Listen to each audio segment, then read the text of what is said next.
issue was that the opposite. Her husband never apologizes for anything. I've said what I've said. I've done what I have done. So treat it as you would want to treat it. And even when she tries to say that, okay, I am not too happy with this, and I would no.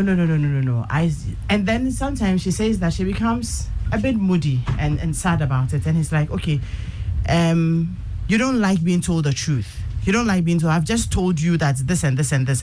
Like, for instance, she said some time ago she gained a bit of weight and her tummy began to bulge, and it's like, people have given birth to 3-4 children and they are still looking okay.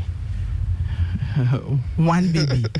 And you have to do something about your stomach. You have to do something. You're gaining too much weight.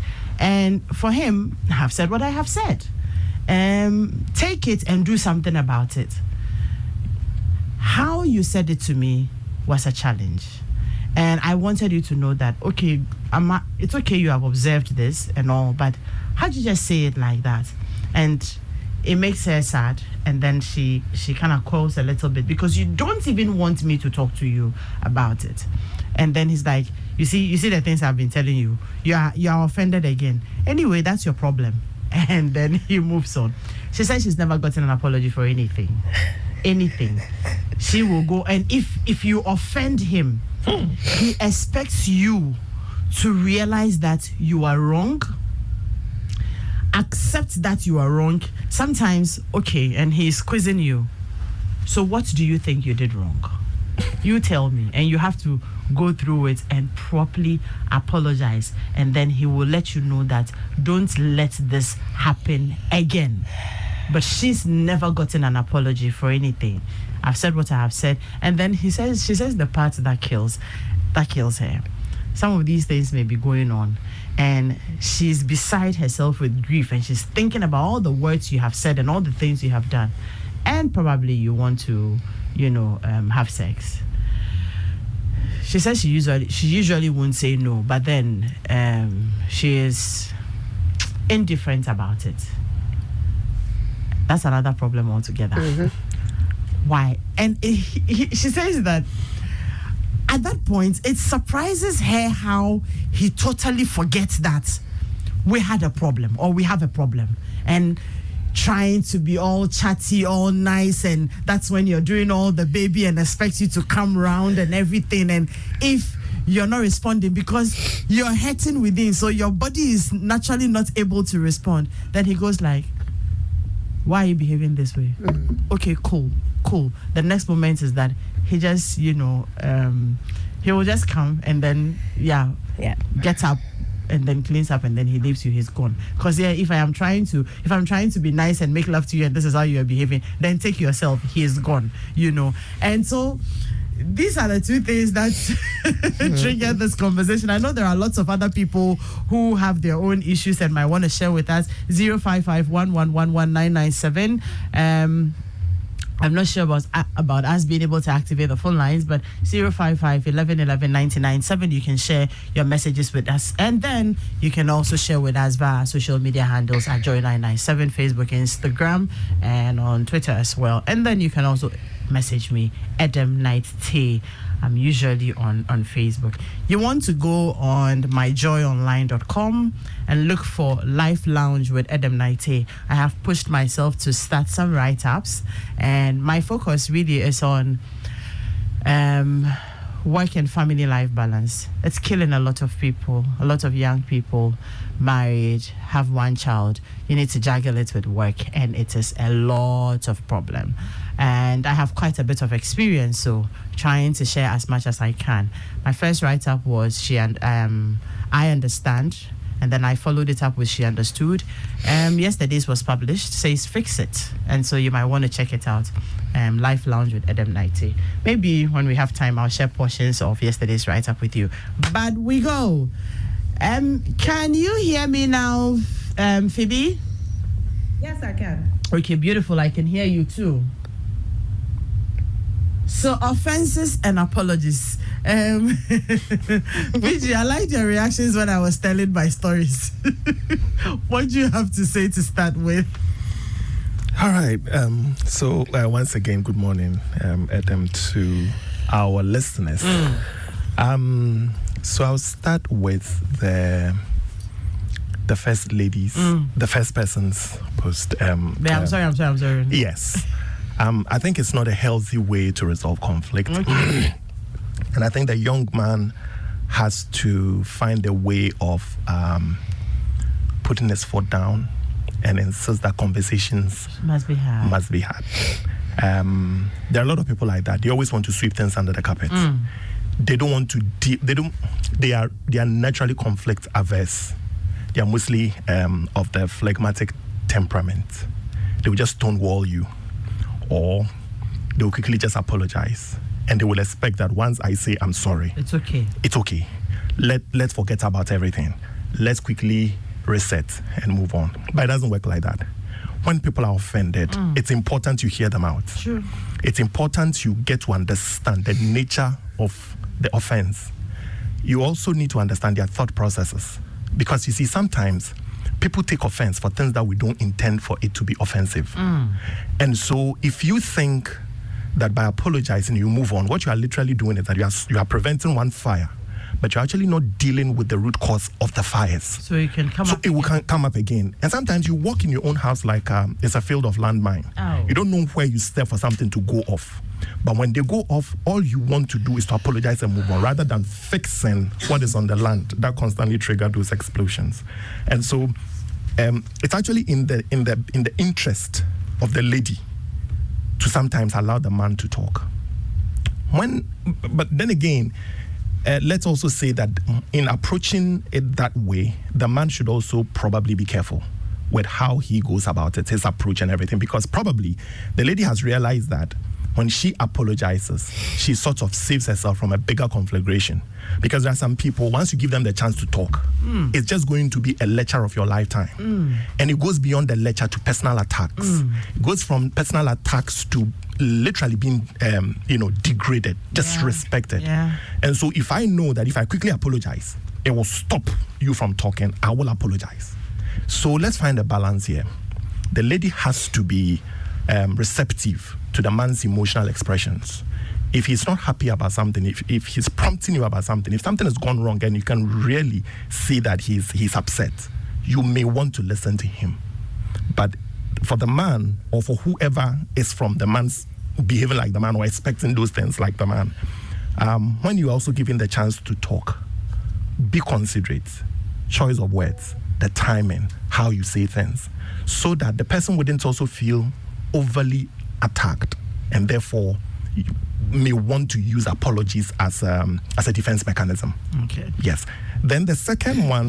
Before you go to the second one, right? Okay. How about in instances where you know that, this thing I didn't do it well. You yourself, you have realized it, and okay, in my head and in my heart of hearts, I am taking steps for it not to happen again. Reasons I don't want you to come and start digging into it. Exactly. How about that? Yes, but I think that it shouldn't be something that stays in your head. It should be something you should communicate. Okay. That, listen, I'm sorry. I know I goofed, I messed up, I shouldn't have done it this way, I shouldn't have said it this way, and then all of that. I promise you it's not going to happen again. Great. So you see, you should be. Most of the time, a lot of people think that we are clairvoyants, we read minds.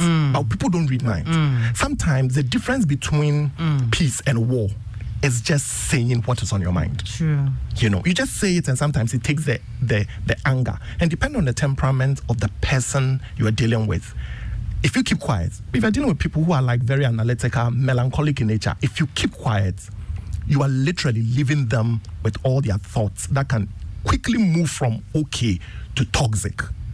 Because for them, they thrive on information. You are not telling me what I expect to hear. So then they have their own answers in their head. And they are just like, their thoughts are just going crazy and crazy in their head. Sometimes just, if they ask you a question, just verbally, directly answer them. Because that is all they want. They just want an answer. So in those instances, if you realize that you are wrong. You yourself, you know you are wrong. Just apologize. Just admit. You better apologize properly and maybe explain why you are wrong, so the person knows that you are not just shutting them out. Yes. Maybe not necessarily explain why you are wrong, because that may come across like it's like a false confession, but more like admit. Okay. There's a difference between explaining why you're wrong and admitting that, listen, I'm wrong. I shouldn't have done it this way, and it won't happen again. Just say sorry. It's okay. Yes. And if the person then goes on to ask for specific information, then provide them. Okay. But if the person just wants you to apologize, just be sincere about the apology. Most of the time, people apologize, but you see, it is not what they said in the apology, it's how they said it that gives it validity or not. Sure. Sometimes people will apologize, but you know that they're literally being sarcastic with the apology. You understand? Yeah. And then on the man's side, the second one, I think that this is a plain case of what is good for the geese is not good for the gander. Yes. I mean, obviously, when you are offended and you want an apology and elaborate on economic apology. I'm sure in some cases written. You summon the person to sit down and then you ask these probing, almost condescending kind of questions. Sure. And then when it is your turn, you say that you've said what has to be said. I mean, you see, it is not, feedback is always a difficult thing for people to take. We are all guilty when it comes to feedback. True. But I think what makes it quite difficult or extra difficult for a lot of people is the how we give the feedback. Nobody's saying that don't say some things, but we're just saying that watch how you say it. So there was this joke I read on Facebook. Somebody said, a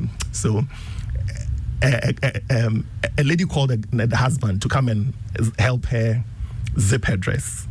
And then the guy said something, and the lady was like, are you trying to say I've put on weight? Yeah. And the guy said, no. I'm just saying the glory of the Lord has filled you. It was a joke. But in a way, he kind of said something that drew the lady's attention. I'm not saying that let's always be jovial or find whatever way in communicating, but sometimes some things are difficult to swallow. Sure. So make it easier for the person. Make it something they can swallow. But if you just keep throwing it at them, yes, what you're saying is the truth. But it is the truth that is hurting the person. It's the truth that can collapse your marriage. You can't be truthful without being abrasive. You can't be truthful without being confrontational. You can be truthful. You see, and most often we say the truth in a negative way. You could just say it in a positive way. Oh wow, babe, I this is the baby came. You are. Well, what are you trying to say? Oh, I'm not trying to say anything. I'm just thinking that maybe we could be taking evening walks or something. Or probably won't even say anything. Just say, oh, babe, have you considered us subscribing to a gym or something? Oh, why? Oh, I mean, we would need to keep in shape and then all of that. So by saying that, you have put yourself in her position. You are saying we both need to keep in shape. So I'm going to gym, I'm taking you along. But God knows it is you who really needs to go to the gym. So by so doing, you find a nicer way of drawing her to keep in shape. So there will always be a way you can go about it. I mean, this is just on top of my head, but I mean, if you actually sit down to think about it, there'll be so many positive ways you can talk about a woman's weight, because it's a big thing for most women. Extremely big thing for most women. We ourselves, we are worried about it. That's what I'm saying. So for you to openly blurt it out like that, it has its own way it feels. And you don't care how the person feels. I think that, look, PG, when you were talking, I just put one, word down, maturity. Yeah. Everything, how you communicate the negatives about somebody to them is all shrouded in maturity. Yeah. If you're immature, then that's when you do I've said what I've said. Yeah. I don't care about your emotions. But if you're a very mature person and a very reasonable person, you will care about the person's emotions. You will care about the person's emotions and know that, okay, it's not like I want to patronize you, but you would want to communicate respectfully. Respectfully, knowing that they are human beings, they have feelings, they have emotions, and not to necessarily want to bruise it or hurt it. So maturity in some of these things is really, really, really, really very, very important. Ariel. Yes, ma'am. Hi, Adam. Yeah, so I mean, we looked at two scenarios. Yes. And PG is giving us some insights. So Yeah. Wondering if I have something to share. Very interesting scenarios. And this I'm sorry thing is very funny as well as very serious. You know of it, right? Pardon? You know of it, right? Oh, yes. I mean, a lot of people do that. It's a mechanism people have developed as a way of protecting themselves. Because How so? Because, we've normalized behaviors. Okay. People have normalized certain behaviors, habits, and communication in order to protect their emotional well-being, thinking that if I do it this way, it won't escalate. Okay. People do this, I'm sorry, because they don't want to rock the boat. They don't want to face the bigger conversation because they are afraid of communication. It could be that sometimes the people themselves doing, I'm sorry, just to end it, can't express their needs in a very good communication. So then we shouldn't talk about it. So people have normalized things as a mechanism to thinking that if I do it this way, I'm okay, because it doesn't escalate into the areas I'm afraid of going into. So this thing she's doing, it's a way she has learned over the years that if I do it like that, it ends there and it's over. But as PG is saying, it doesn't end there for him, the man, and it doesn't end there for the woman as well, because she knows very well that there's always something going on and she's just, brushing it away. But the guy needs to find a way to have a very effective, or rather a conscious communication with her. Sometimes in the heat of these things, everybody wants to be defensive. So in being defensive, nobody wants to be put to, becoming conscious of knowing that this is what you're doing, accept that you did this immediately. If you're dealing with somebody who has this kind of trait or mechanism to avoid talking about things that are very important, that needs to be spoken about, you need to create a platform away from when this incident happened so that you can get them at a space that they feel safe to bring up the conversation and consciously take steps to address it. Sure. And in taking steps to address it, there's no need to make yourself a victim. As soon as you make yourself a victim, you put them in the place that it's your fault. You did this, you did that. People will always also run away from taking that responsibility if their mechanism is to brush it off. So share how you feel, consciously how you felt about the incident. Yesterday or 2 days ago, when we were having this conversation, or when we went here, when I said this, when you said that, I felt this way. I felt, it's not you made me feel. When you say I felt, you take responsibility and then you can share what you need. So this woman is just learning a mechanism which is very, very unhealthy, because she doesn't want to face the truth about her behavior, her actions, and take responsibility. So she'll quickly say, I'm sorry, but really it's not sorry. And if you're sorry, as PG is saying, then you need to not do it again. But from what we are seeing, it's a repetitive thing that she always does, and just to say, sorry, let's leave it there. Okay, I'm wrong, So she has a habit, a behavior she needs to look at and work on how to change that thing she does and cover it up with, I'm sorry, it's okay, don't get offended. And the guy needs to find a way to make sure that conversation is had, away from that heat of that moment, create a space for her, because there are only two ways. It's either you are operating or reacting out of love or out of fear. This I'm sorry thing is out of fear, because she's afraid it's going to expose my dark side, is going to expose my wrong, my weaknesses. Some people haven't come to the place of full self-acceptance that I have weaknesses here and I have my strength here. So they hide their weaknesses, and they never want to admit that I have a weakness. But until you accept you have a weakness, then you can change and also grow. They don't even want to accept it. Yeah, that's the thing. Weakness. And that is a lack of self-acceptance, because you're pushing a side of yourself away. Yeah. So that's fear of who you are. And that fear can become something that prevents you from growing and becoming a better version of yourself.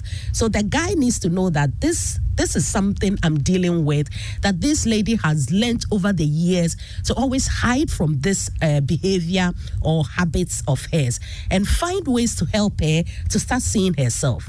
There's a need of self-awareness that this is what I'm doing and it's not healthy for our relationship. So he needs to find a platform, a safe space, and make sure that conversation is had. It may not come very easy because, this person is also always trying to hide behind this behavior of, I'm sorry, we don't have to talk about it, I've admitted it. Sometimes people, they do this even when they are not wrong. They'll just say, it's okay, sorry, just to get it over with, because they don't want to do the serious bit of a relationship. Relationship is a serious thing. When I say serious, it means you need to be consciously active in setting. But it is serious. It is.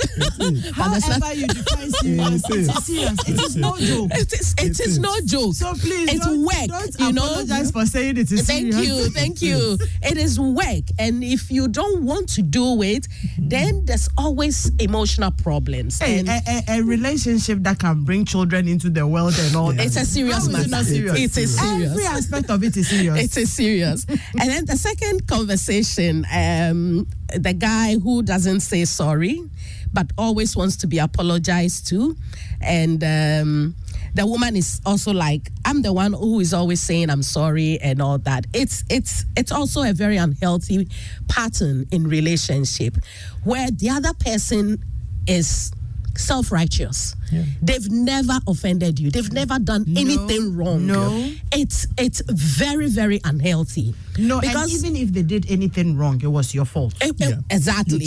Manipulation. Exactly. The only reaction. Yes. So yes. So they are always self-righteous, and this can be a hell of a very big emotional burden on one person in a relationship who is always at fault. Yeah. You are the one who always does something wrong.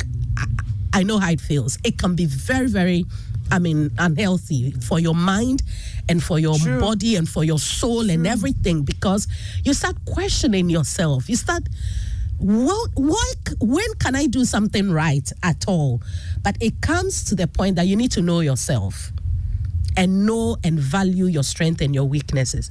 Did I really do anything wrong? Or this person is just making a mountain out of a molehill?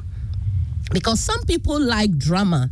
Some people like to always feel like they are having an issue with you. And so they will make everything you do a big issue. And if you always let it get to you, you start losing yourself, because you always try to change today to be like this, and tomorrow it's still the same way. They don't like how you are. And the more you're trying to change to suit them, because you haven't come to self-awareness to know that it is not me that is doing anything that is making this person always offended, but it's just that they don't know what they want. It's not my fault.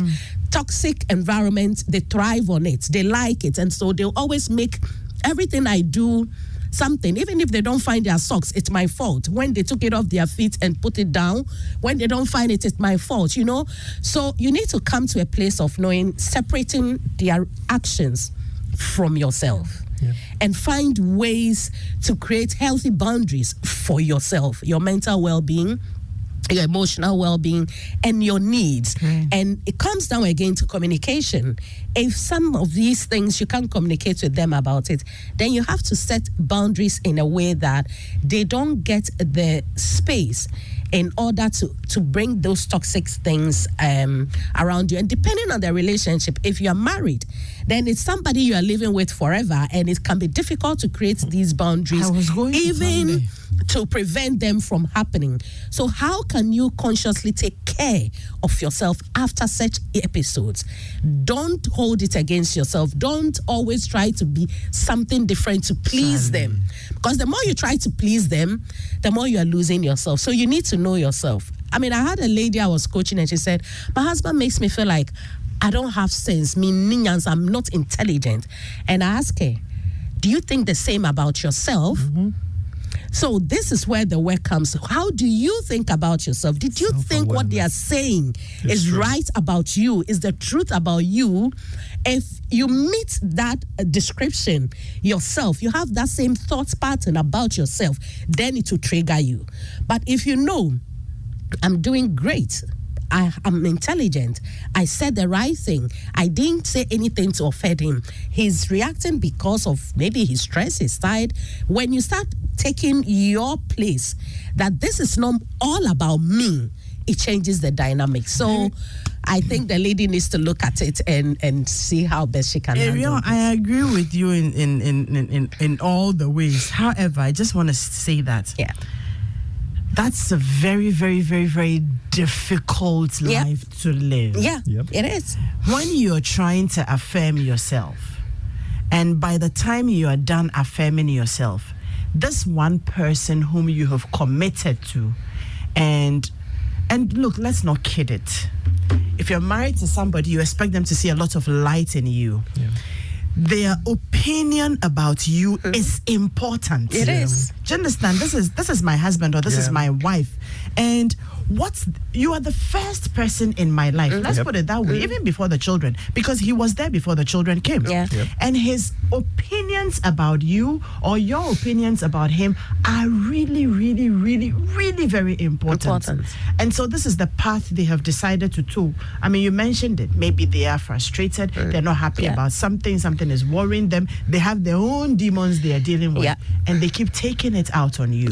Keep telling you are nothing. Keep telling you won't amount to anything. You are this, and you affirm yourself. The next moment, and it is the same person who calls you stupid, the same person who makes you feel like you're nothing, the same person who will continue to see your nakedness and want to. I mean, I don't see how anybody should live this kind of life. It is so it doesn't end there. There are decisions you need to be making alongside such things. And knowing the person is the beginning. So you know that this person is either going to improve or is stuck they won't improve. So what steps am I going to take? Am I going to live with this forever? What steps am I going to take? It doesn't end in just trying to do practices and also affirm yourself. It goes beyond that. You know, you have to make certain choices. Some of the choices may be hard. And for me, I tell people, before you give me an apology, I would rather see action changing, you know. So it doesn't end with you finding mechanism or practices, tools to maintain your well-being while you go through this. It goes down to, what am I going to do in 2 years' time? What am I going to do if this starts becoming like this? Decision-making, choices that will guide you into your well-being more for yourself. And sometimes there are big decisions that you may need guidance or coaching, so you will be able to be empowered to do some of these things. Great. Simple and short. Let's stop making ourselves feel this way in relationships. It's not fair on anybody. You know, when you talked about finding, Phoebe, I'm coming to you in a bit. You know, when you talked about finding platforms to have these conversations other than in the heat of it, it sent me to a portion of the write-up I did. Don't go apportioning blame and pointing fingers at anyone. There is an issue. Discuss the issue. Say how it makes you feel and tactfully call for a truce. If it was your fault, apologize without now going to say how it is all your partner's fault. Yes, they may have triggered you badly to react in a certain way, but make peace first and find a good time to discuss the triggers. The focus is for you to fix it. So in that instance where all you're trying to is normalize things, because everybody is, normalize it. That's not when you go into, like Ariel said, you start going into the nitty-gritties of the issue. Apologize. Make sure everybody is calm. Some other time, when you are not fighting, then you have a very nice way. When you've cooked some delicious meal, and you know, or you came home with a very nice hairband and said, "I saw this hairband and I bought it for you," and she's all smiles. I mean, you need to find ways. It's work. As we say, it's serious work. You need to find ways. There was this evening, I put it in the write-up as well. My husband called me on phone and. This guy was all over the place. Like, he was screaming, "Adam, and where's the key?" I'm like, okay, when he calls you Adam, you know that there's trouble. And he was going on. I just kept quiet on the phone, because at that point, the thing my heart was doing me, if I wanted to open my mouth, it would be the Third World War. Hey, why? You put it here today? You put it... I was just quiet. So he finished, and I was still quiet. So where is it? I said, it's here. So he took it. He went, like, he got angry, he hung up, and then he left. I was so upset. But I decided that, look, calm down. Didn't say anything that night. The next day, I said, Efo, yesterday, why were you shouting like that? Then he said, I was frustrated. I had locked he had locked somehow his key was locked in the car, and he had parked behind somebody. The people were frustrating him, so he had to come home to get the spare key and all that. And when he came, I'd locked the room and didn't keep the key where we usually would keep it. I'm like, so this is why you had to pour all your frustrations on me. Were you happier after you did? Did it solve the problem? It's like, Minister no be on me. And I said, yes, now. I was wrong by not telling you where it was when I changed it. But this and this and this are my reasons for changing it. Yeah. But the way you were shouting yesterday, imagine that I wanted to respond in equal measure. I'm sure for the next 1 week, you won't be talking to me, because then you'd play about it. Women, when a mouth hard past your own, if I decided to use my woman power to start responding the way you were acting, it would have been a different thing. But by the time I finished talking to him, he realized that, oh yeah, I think I overreacted. I'm sorry. It won't happen again. I said, okay, next time you're not very happy about something, even if it has to do with me or the children, there's always a way that you can breathe a little bit, because the shouting, all of those things, it's not the solution. I know you were just upset, but think about the person you were releasing all that energy onto, and find out if it is worth it, because you would have done that to solve one problem, and then you have created another problem. What would you rather do? So let's all be patient when we are dealing with, some of these things. Phoebe, there's a question. Ariel, please note this question. I pray this time. Okay. Not when you were talking. Yeah. PG2. Yeah. So, there are some people, the other way around. When you want to apologize to them, yeah, they are telling you, it's okay. I don't want to hear it. And you know what I'm trying to say? You have realized that, look, I haven't done right. Yeah. And then before they talk about it, you go to them. PG says it's not explaining, but it is what's the word you use? Admitting. Yeah. So I came to admit to you that, A, B, C, D, I did. I'm just realizing that I didn't do it right. So I'm sorry. It's okay. Say you've done it already. It's okay. And then that also is another issue altogether. So next time they realize that they have done wrong, they won't even mind you. And then you're creating a different issue. So note that I want us to also address those people. When people are offended, or when people realize that they have offended you and they want to apologize, how do you receive it? Yeah. But because you are angry, you don't even want to pay attention to the apology. Yeah. With time, wallow in your anger. I won't come to you again. Phoebe, are you there? Yes, okay. I want to ask you. So, morning. In all these instances, right? People's emotions are involved. People's deep feelings are involved. For instance, the man who would, say all of these things to his wife, and at the end of the day still want to make love to her and expect her to be so cooperative, let me say, moan, enjoy it, say all the nice things, but I am in no position to, because that's not how I'm feeling about you right now, and you are not realizing that you're offending me, and all of a sudden you expect me to jump into a certain mood, and then life goes on. How is it that some people don't realize that when something is hurting you, you can't give off your best? Phoebe, do you get what I'm trying to say? I do. How is it that you don't realize that when people, or is it that they don't realize that the people are hurt? They don't care that they are hurt? Like, what really, it's a very annoying thing for me. That's a very good question. I mean, when we speak about emotional intelligence, I think we focus a lot on self-awareness. But one other aspect of emotional intelligence is empathy. And that's the ability to recognize and understand how other people are feeling and how they're also responding to the situation that they're in. And unfortunately, a lot of people are unable to understand when someone else is hurting, and probably they need a space to recover and also to reconnect with you to communicate about the situation. I mean, as we were speaking, I realized that in the first instance, the lady who keeps saying, I'm sorry, I'm sorry, I'm sorry, she's a passive communicator. In the second instance, the man who keeps speaking to his wife and telling her, and I think that's the one we're addressing right now, and telling her all her faults, but he himself, he's not ready to apologize for his faults. He's an aggressive communicator.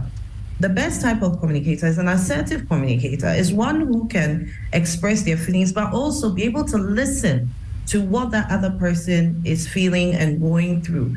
Because the focus of every conflict resolution situation is for connection. Yeah. It's for you to resolve the situation. We are not trying to say who is right and who's wrong. We are trying to reconnect as a couple. We are trying to get to the bottom of the issue and ensure that it doesn't happen again. We are trying to understand each other and gain, deeper knowledge about your partner or about the other person. But unfortunately, a lot of times our goal is I'm right and you are wrong, or I feel like this and you feel like that. But we both have feelings. We came into this marriage as two separate individuals from two separate backgrounds, from two separate versions of life and exposures. So we need to learn about each other. In the first instance, I would advise the gentleman that, you have to invite the lady to talk. As much as you have, the issues and situations that you're going through, and you want to share with her, you want her to gain understanding. She has learned through her life experiences, through her own perspective, that it's better to keep things to yourself and also to avoid conflict and just apologize. But you have to take an extra step to encourage her to talk, not just about serious situations, but about herself. You need to learn who she is, and you need to draw her out so that she gets to the point where she feels safe and secure enough within the relationship. She feels that her identity is significant enough for her to express the things that she feels and the thoughts that she has. In the second situation, that gentleman, honestly, he also needs to be made aware that the way he's communicating is not right.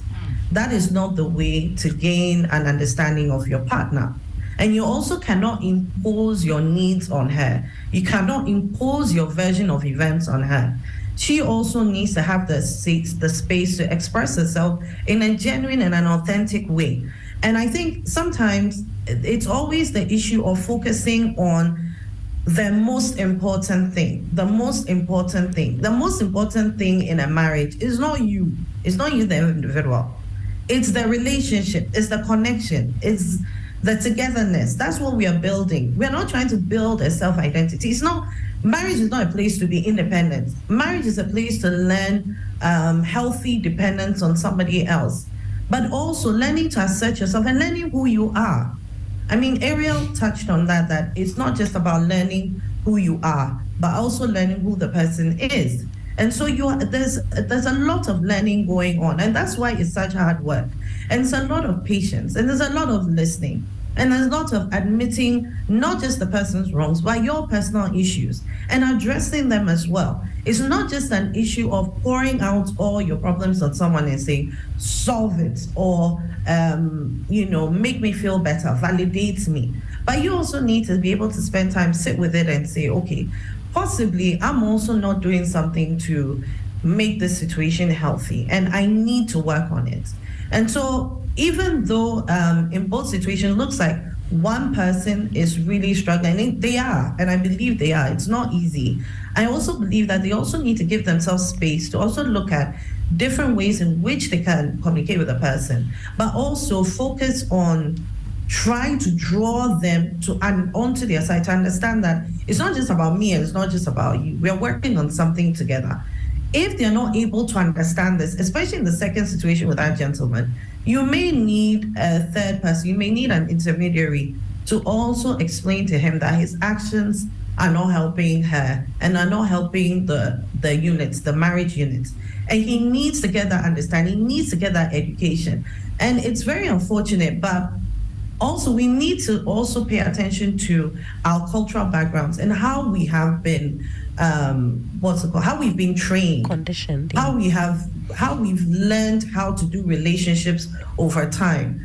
Sometimes it's a very toxic thing. Sometimes from being at home, watching your parents, your mom was always the one apologizing to your dad, or your mom was very quiet, and then your dad would just talk and talk and talk and talk. So when you also get married, then you're like, okay, maybe this is how it works, and this is what it's supposed. So you learn a blueprint that is very unhealthy. That is why we also, if you're on the other side, receiving and you're observing, you also have to create the opportunity for the two of you to learn. You can attend a marriage conference, you can speak to a counselor, but we don't know it all. We need help. We need to learn emotional intelligence to be able to even mature, as you mentioned, as communicators within relationships. I mean, when you're working in our office, you do come face to face with people that, are very difficult to communicate with. They can be very prickly, they can be very aggressive, and you have to find ways to interact with them. Yeah. The same thing, even if more so in a marriage. And I think we need to pay attention to all these things. Great. So my big question in all of these, so when the people are not realizing it, then what? Head them. Yeah. I mean, because there are some people, when you are, let's say that the person even agrees that, okay, let's go and talk to a professional. And you are talking and this is them. Okay.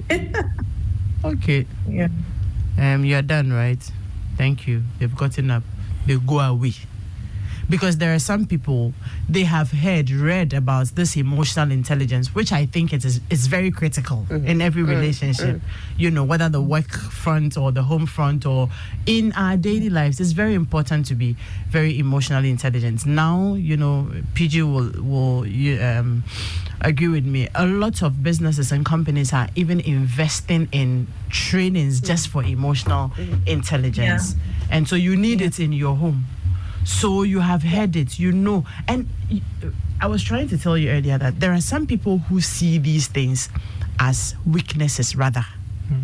If I am not able to tell it to your face and make you feel like nothing, and I have to find ways of saying the same thing, then it's a weakness on me because I have to be able to give it to you. There are people like that. Yeah. And if this person, you find people in this sect and they are like, they have assumed the attributes of God, the same yesterday, today, and forever. They will not change. And you're hurting. They won't apologize. They're doing these things, Ariel said it, as a way of protecting their own selves and their own weaknesses. And you're stuck with this person as a partner. What do we do? I wanted to say two things.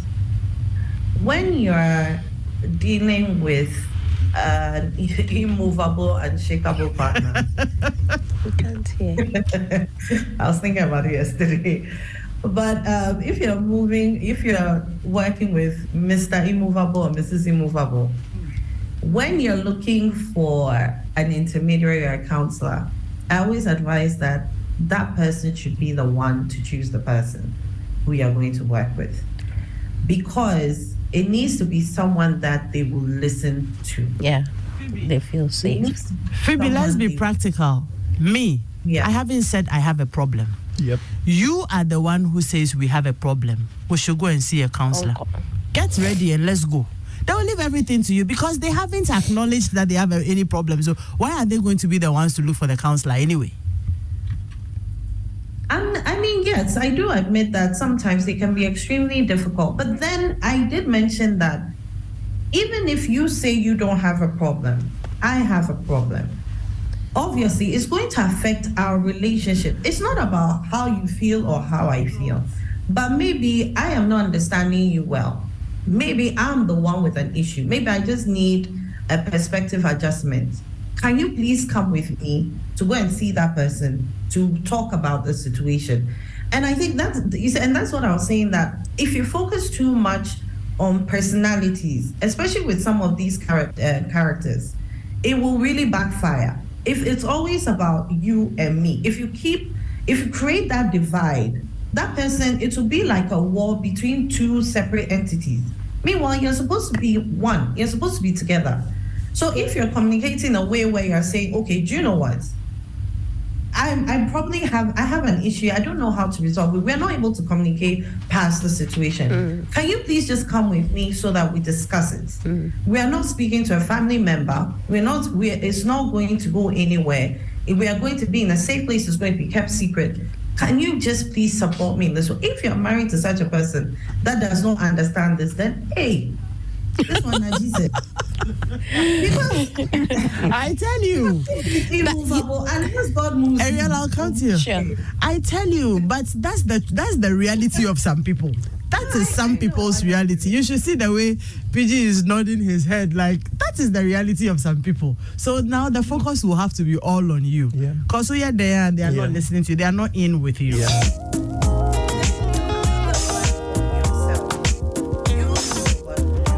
You keep, you get help, you speak to people, do the work on yourself, get the support that you need. Thank you.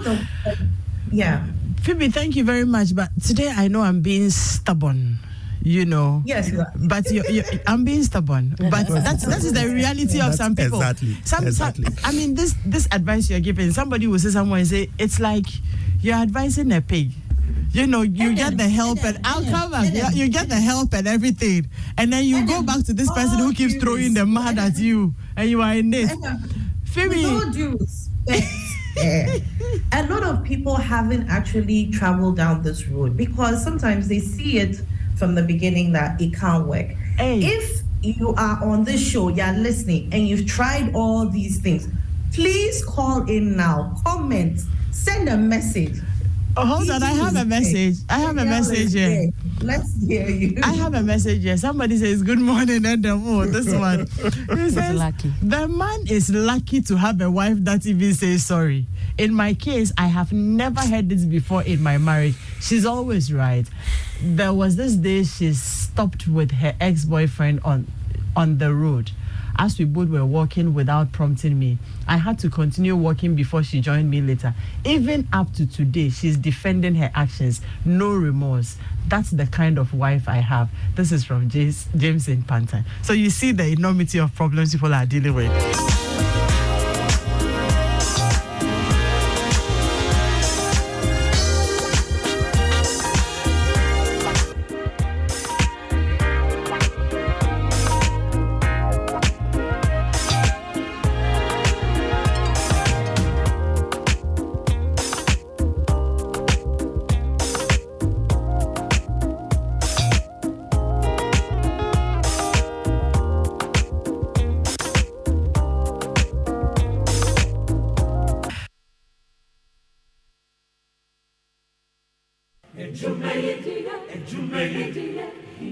In life, choice is good, but choice plus safety is way better.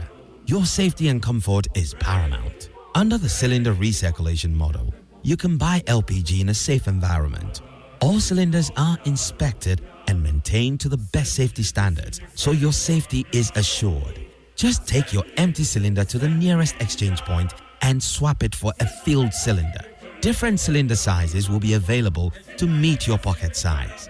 Imagine cooking in a smoke-free environment. This will improve the health and well-being of you and your family. Choose LPG in a safer model of distribution. Cylinder recirculation model. Securing your safety. Creating more jobs. A message from the National Petroleum Authority under the patronage of the Ministry of Energy. Ghana, are you ready? Mark your calendar as the Makers House Chapel International presents The Experience Conference 2023.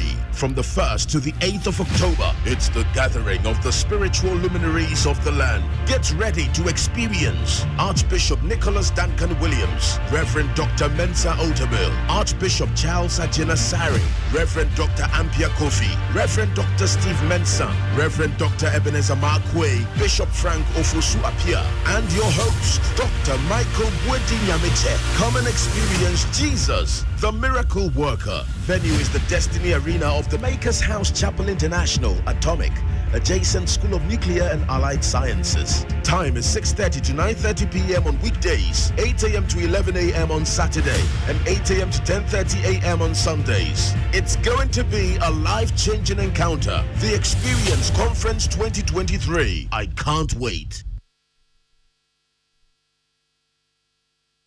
Joy 99.7 FM.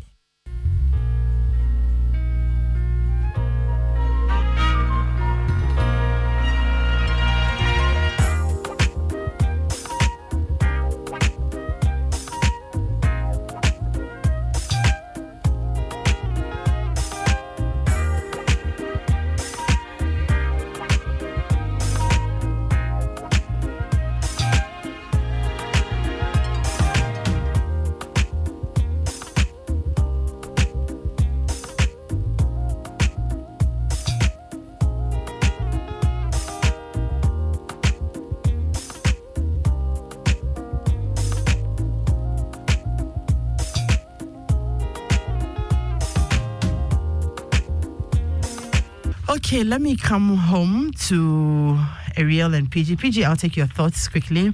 I'm going to apportion, let me see, 3 minutes. So, PG, I'm starting with you. Okay. Yes, so I asked a question earlier about the ones who will not change. Yes, the Titibotan people.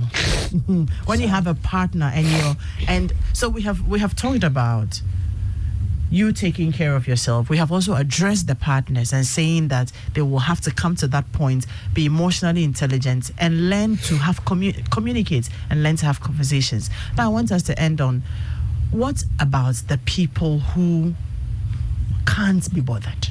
I've said what I have said. I am who I am.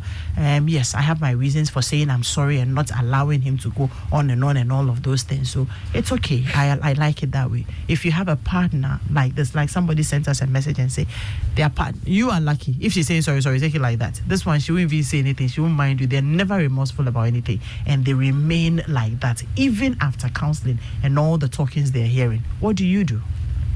Well, Adam, I think that we need to also sometimes be fair to ourselves and admit that some people won't change.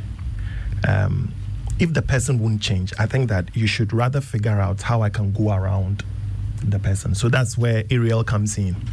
Ariel will teach you all about the self-care practices. Because the fact remains, I mean, if you keep beating a door hoping it will open and it won't open, you know that it is bolted at the back, with steel. There is nothing you can do about it. I think that it's only helpful to you because if you keep hitting a door that won't open, you frustrate yourself. You frustrate the person because then at a point in time, the person begins to even see your knocking, with the hope that you can reach them and have these conversations as personal attacks. So over time, the thing rather escalates. So sometimes you just need to keep quiet and see how you can. Two things: either you take yourself out of the situation completely, or while you are in it, you try to protect yourself by taking good care of yourself, developing yourself, being aware of your own emotional needs and your self-care, and then everything. So this is where all the wonderful things Ariel can do for you comes in, because the thing is, you can't. For how long are you going to fight someone who has stonewalled you? you frustrate yourself. You frustrate everybody. You know, so sometimes just take yourself out of it. And there are so many people in our Ghana here in that situation. marriage. That's the reality of a lot of people. That's the reality of a lot of marriage, because a lot of people have a motive or a reason for being in that home. Exactly. So if the only thing I have to now deal with is your inability to apologize or whatever, I just focus on the other good things of the marriage, and then probably just take my mind off it. Sum it up in your inability to be reasonable. Yes, and along the line, what happens is that it begins to affect interpersonal relationship, which then affects sexual relationship or intimacy. I mean, intimacy is more of a broader word, and so from there, people then start finding companionship outside of the marriage. And you see, so whenever I get the cases of infidelity and then we are treating it, what I tell people is that it's not a very simple thing. It's not a black or white thing. A lot of people find themselves in positions because the setup has been done for them at home. To do that. Yeah. Because you see, like we all know, we're not meant to be alone. That's why we are naturally gregarious. True. We tend to congregate. We tend to find love. True. You see, if you marry me, what you are saying is that of all the billions of women around the globe who could have married me, you can treat me better. You can give me the best optimal returns. You are going to put me in a certain place that probably no other woman can. True. And so once I come into that place, I would equally expect those things from you.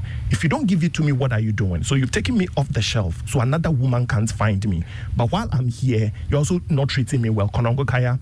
Kind of issue. And we find ourselves in a generation. I mean, the Bible clearly says in the last day, people will be selfish and self-centered. And that's what is happening. So if you think you're going to do that and a person is going to stay there and do and die, they've seen their mother die through depression. They've seen their aunties hang themselves. Why would I be here? So why would I go through that? So then they look outside. And so sometimes when we do these things and we think that we are right, we don't want to change, listen, you are not harming anyone. Thank you. In the long term, a revelation will come out that will shatter you. True. So if you're a man or you are a woman, learn these things. You want the person to be happy at home. Who doesn't want to come home to a happy home?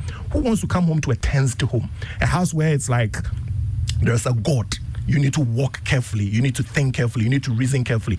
I mean, I have my master's degree. How dare you tell me that when I act or when I talk or when I think, there's no sense in it? If I was stupid, would I be where I am at my career level? Would you even come for me? Yes, would you have even come for me? Because you weren't looking for a stupid person to marry. You know, so sometimes when some people project their partners to be something, that's so cool. I ask myself that, what is this person saying? I mean, look at the person you are married to. Look at the woman. Look at the man. They are successful in different areas of their lives. And in this small house, with just 4 people, you are saying, what, I can't make basic decisions? So obviously, sometimes realize that people's attitude towards their wife is, or their spouses, let me not say wife or whatever, it's their spouses, it's a reflection of their own inabilities, their own weaknesses. Sometimes it's just projection or their own insecurities. They know that if they begin to be compromising, give you territory and everything, the next moment, they fear you might probably jump on their neck or you might probably push them off. So they take a hard stand just to keep you where you are. And in the long run, it doesn't help the marriage. It doesn't help the marriage. But PG, you said something about, the point about in this whole world, you are the one I came for and everything. But that's also not lost on the two of you that we won't be having issues. We will have issues. Yes. But that's when we will learn.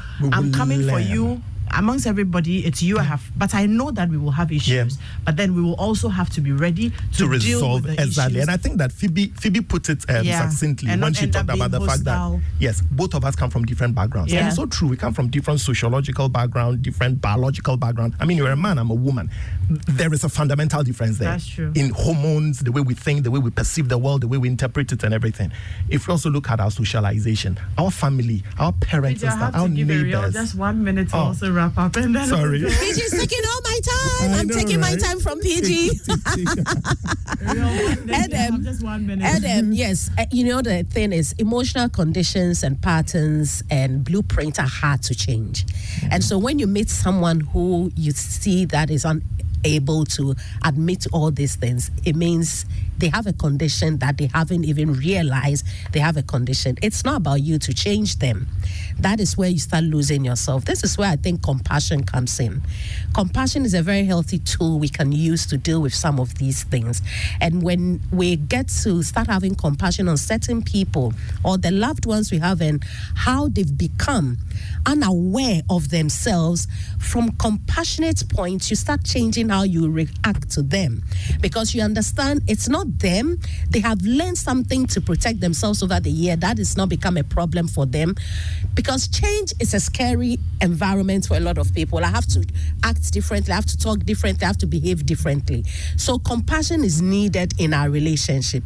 Compassion for our loved ones and self-compassion for ourselves as well. Because if the person doesn't want to change and you don't have compassion on yourself to take care of yourself and do things that will help your well-being, then you'll be, as PG said, you're trying to push something that will not change. Great. It's important we have compassion on each other and develop ourselves so that we can be able to deal with some of these things that comes up in our home. And we will have to continue this conversation. We will continue this conversation for real. I have a lot of things coming up. Ariel says certain things, then I am like, okay, you need to be compassionate on people. Yeah. Me, myself, I am suffering. How do I... You need self-compassion. Do I end up... So that is why the quote, if your self-compassion doesn't include you, then it's not compassion. So you need to work on myself. You have first. to work on yourself with self-compassion on how you are reacting and responding. So these things are dealt with with tools, and God has given all these tools to us to use for our well-being. We will continue the conversation. Thank you all for doing the listening, and to you, Phoebe, PG, and Ariel, thank you. God bless you. We're out of here. Thank you. Bye-bye.